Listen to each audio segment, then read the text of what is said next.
Hey there folks, Pliskin by 51mm. Tonight will be the beginning of part 1 of my shotgun series. In the past I've done videos where I would like hold up, like what I'm talking about. Like say this Browning Auto 5 here, I'd hold it up and talk about it, or I would have the camera face what I'm talking about and I would talk about it. But this time I have something new in mind because I have so much information that I need to read off. I figured it would be best if I tried a method where I record my voice with the camera and then I separate that into a audio file, like get rid of the video file, make it audio file, and then have it play over top of like graphics and stuff and charts that I've got from Pinterest and Google on shotgun barrels and the different types of chokes. And I figure I'll try that out to see how it works because I have a lot of data and I don't have enough shotguns to fit the bill on everything. And it would just be simpler that way because my computer can take up the brunt of the displaying what I'm talking about type deal, as opposed to me and my camera. Now there will be times where I will cut to me and have footage like this where I need to like talk about something specific, like say it may be on this Browning Auto 5 or my M1200. This Browning Auto 5 belonged to my grandpa. But anyway, like I was saying, there'll be times where I jump back to me on footage and I'll do talking and stuff that way too, or visual explanation on the firearms that I actually have in my possession, as opposed to talking about one and say like a historical context, like an older shotgun or something. So I'm going to try and do this to the best of my ability. I have no idea how long this is going to be or how many parts. Hopefully, if all goes well, it may be 2, 3 if I'm lucky. Because I did write down quite a bit of information and I did get a lot of charts and stuff to go with it, and I'm going to try and do the video to the best of my ability in this new format that I'm not used to doing. So let's see how this goes. Let's begin. Alright, so I figured I'd start this off with a little bit of historical context, just some notoriety that 12-gauge shotguns gained in war, mainly World War I, but got some stuff in here from the American-Philippine War. Okay, in 1900, during the Philippine insurrection, Captain John Pershing saw combat against now I'm going to butcher this name, so I'll put it in the video too, but I'm going to read it off here, the best to my ability. Jaramintatos. They were fanatical Islamic Moro swordsmen who sought martyrdom while killing their enemies. The Army 38 didn't stop their suicidal attacks, and even the Springfield rifle, now the website that I got this information off of, did not go into specifics of what Springfield rifle it was, so I'm guessing it may have been an early version of the 1903. And even the Springfield rifle didn't always do the job in such close-range fighting. The M97 riot gun, a pump-action shotgun, usually gave the bastards a good ass frying and their ticket to Allah. I added that in at the end. But that was, the M19 or M1897 trench gun was successful in the Philippine Wars, where the Army 38 and the Springfield rifle wasn't. So that was just kind of a early thing, notoriety of like a 12-gauge making a difference in combat. Now on to World War I. The Germans didn't like shotguns in trench warfare.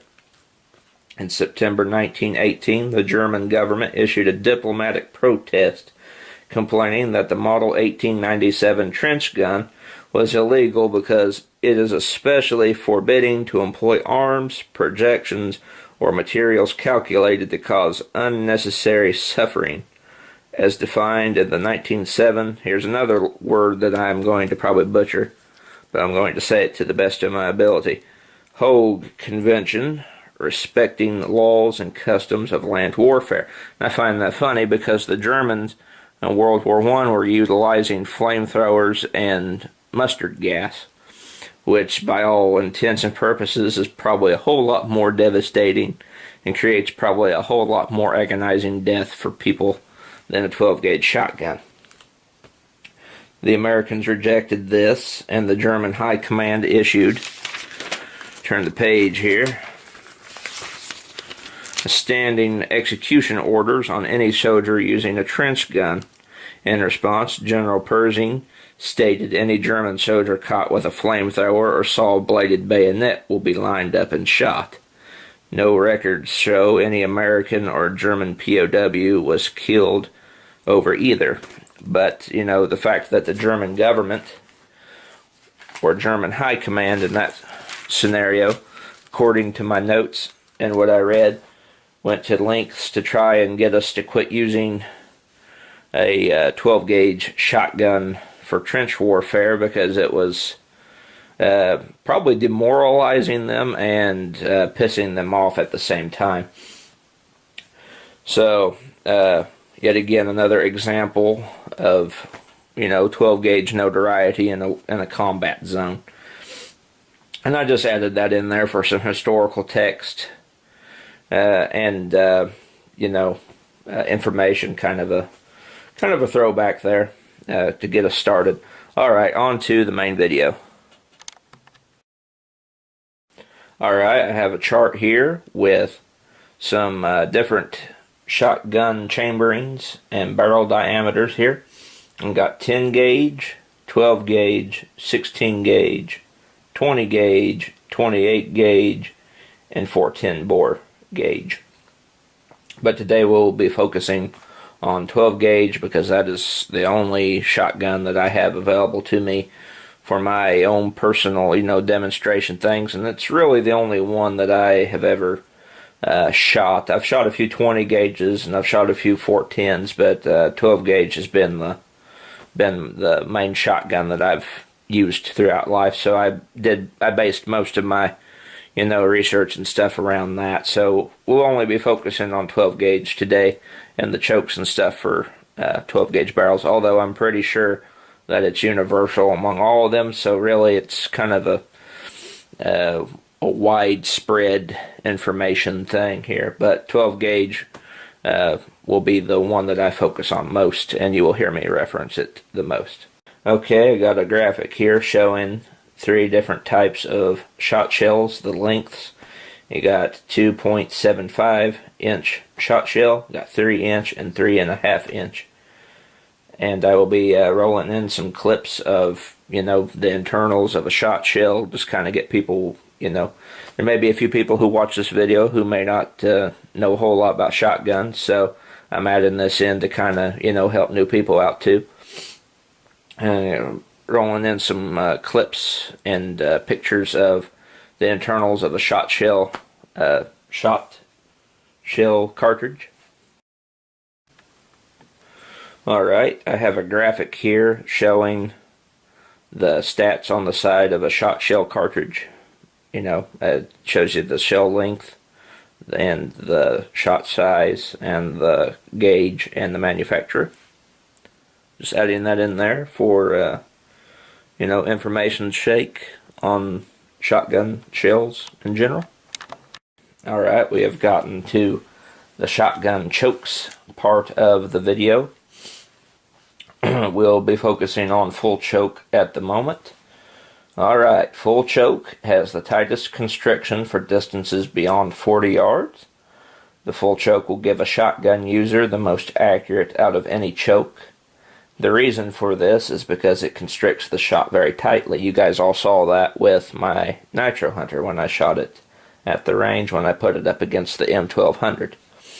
That means the lead pellets won't spread out as wide as they would with less constricted chokes or improved cylinder chokes. Furthermore, the tight constriction of full choke allows more pellets to stay closer together at greater distances. Alright, I have two 12 gauges here that are full choke. The first one being my grandpa's Browning Auto 5. Let y'all see the barrel. It's a pretty long sucker. Now I don't know how to take one of these apart. I don't know how to get the barrel off of there, but according to my dad, this was a full choke shotgun with a full choke barrel. Let me switch it around here. And these are all unloaded, by the way. Set that there. Here's my Nitro Hunter, 30-inch barrel. Now it does have a full choke. Actually, it technically has a extra full choke because it's been rolled over twice. It's a lot tighter full choke than the Browning Auto 5 here. As you can see, I'll show you the end of the barrel here. I'll try to do a comparison between the two. So you can see the Nitro Hunter, the constriction up there on the end of the barrel for it is a lot tighter than the constriction for the Browning.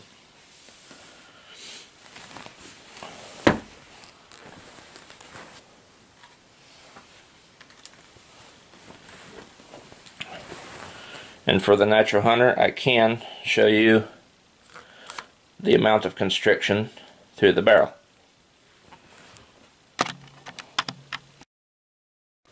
Alright, I have the Nitro Hunter on the bed with a candy cane and 100 lumen flashlight shining on the candy cane. It's one of those Bohr candy canes.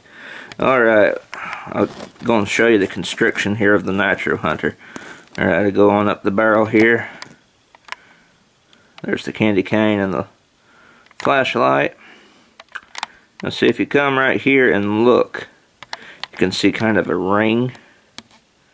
About, let me get this straight, about right here at the end of my fingernail. That's where the roll over extra full choke begins for the Nitro Hunter. Yep. And as you can see, it's pretty heavily constricted here on the end, because there's a big distance between the end of the barrel here, the end of the barrel, and where that constriction begins. So it's pretty tight up here around the end of the barrel. Definitely wouldn't want to run slugs or buckshot through it. In fact, I've been told on several occasions only to run birdshot and low brass shot shells through it. And for a good reason too, because it would no doubt probably blow up, because it'd be too much bullet coming out the end of the barrel, or bullets, depending on what kind of buckshot you're using. Alright, let's go on over to the Browning Auto 5. Alright, same process with the Browning Auto 5. I've got the little green candy cane sitting in the receiver with the Browning Auto 5 on a old Terminator book. And I am looking up the barrel here. 100 lumens really lights up a barrel. Anyway, if you can see right here, right in there, set. Camera's acting funny. Back it all the way out and go in. There we go. You can see the constriction there.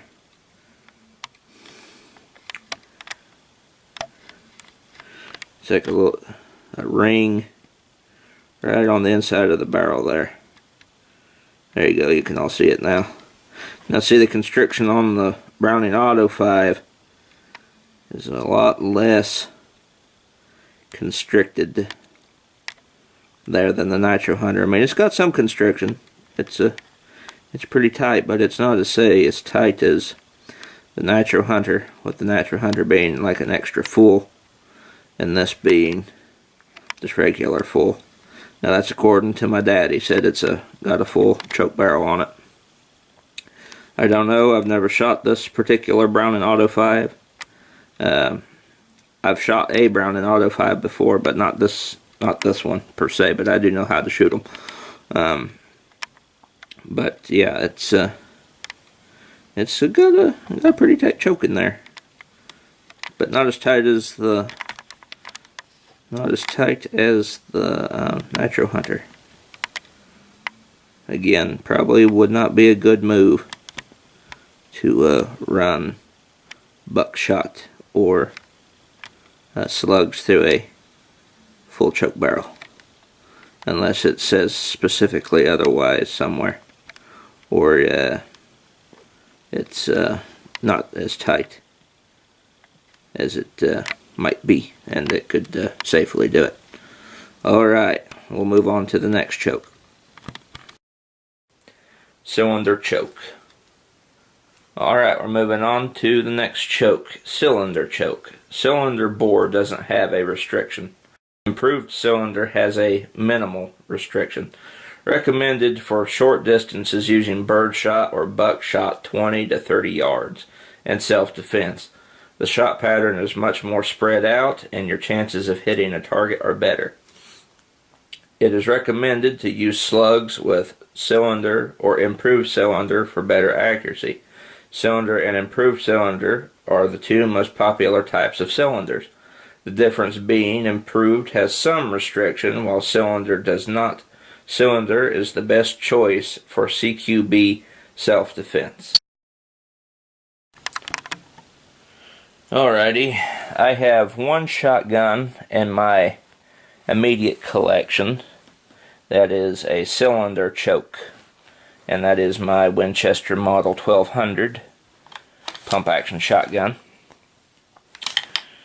The barrel at once upon a time was full. If I can bring it up here where you can all see, as you can see there, it said full, and it was 30 inches long, I do believe.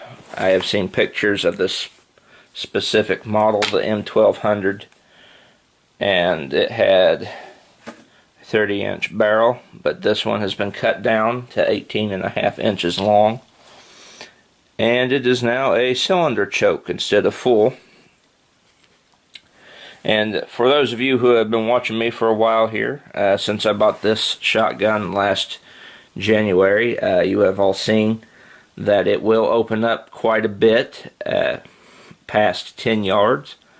I mean, I can hit stuff out to, say, like 20 and things of that nature, but I have to use these heavier buckshot shells. I have 5 of them here on my M1200's butt shell holder, or shot shell holder rather. Tongue twisted there. But I have 5 of them at the ready. But this is a very good close range shotgun, and I bought this specifically because, one, I did not have a 12 gauge in hand, and I wanted something for home defense because I had been relying on the M1A and the AR, but I figured a shotgun would be a better way to go. Alright, I'll show you guys down the bore of the M1200. Alright, looking down the barrel of my M1200 here. So you got the old green candy cane. Now, as you can see up here near the end of the bore, end of the barrel, there's absolutely no constriction whatsoever. Absolutely none. It's smooth. No constriction or restriction. Completely flat the whole length of the barrel. And this is very good for closer range shooting. And if you need a wide spread, and if you need to hit a large area in one go.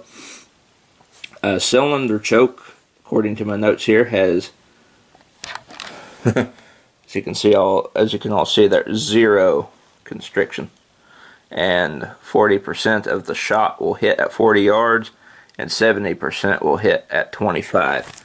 So the closer the better with cylinder choke. Recommended for CQB, close quarters, self-defense, or as you've all seen me, just having some close range shooting fun with birdshot. Now the benefit of having this big open bore here, this cylinder choke, is I can run slugs and buckshot through with absolutely no consequences to my shotgun. Whereas the other two shotguns I showed, the Nitro Hunter and the Browning, probably wouldn't be a good idea to run high brass anything. High brass or buckshot through. But with this one, it's pretty much the world is my oyster. Now I can't run 3-inch shells through it because the chamber isn't long enough, but 2 3/4, 2.75 length, I'm good to go on just about everything.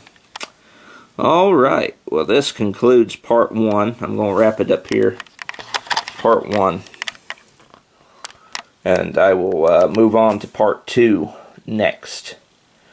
Now these all probably won't be uploaded right away. I'm looking at the time on my it